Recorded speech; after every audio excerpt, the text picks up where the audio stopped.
കഴിഞ്ഞ ഹജ്ജ് കാലത്ത് നടത്തിയ നിയമലംഘനങ്ങളുമായി ബന്ധപ്പെട്ട 254 കേസുകളിലാണ് തീർപ്പ് കൽപ്പിച്ചത്. ഇതിൽ 218 സ്വദേശികൾക്കും 36 വിദേശികൾക്കും പിഴ വിധിച്ചിട്ടുണ്ട്. നിയമവിധേയമല്ലാതെ ഹജ്ജിന് പോകുന്നവരെ കടത്തിയതിനാണ് ശിക്ഷിക്കപ്പെട്ടത്.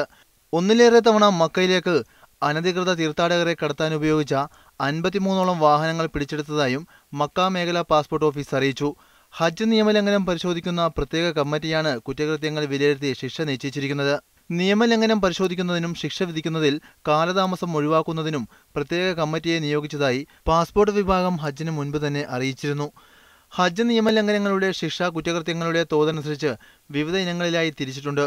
ഇതനുസരിച്ച് നിയമപരമായ രേഖകളില്ലാത്ത തീർത്ഥാടകരെ പുണ്യനഗരിയിലേക്ക് കടത്തുന്നത് 1 ലക്ഷത്തിൽ കവിയാത്ത പിഴയും 2 വർഷത്തിൽ കവിയാത്ത തടവ് ശിക്ഷയും ലഭിക്കാവുന്ന കുറ്റമാണ്.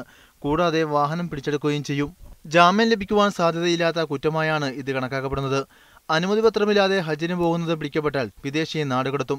10 വർഷത്തേക്ക് രാജ്യത്ത് പ്രവേശന വിലക്കും ഏർപ്പെടുത്തും.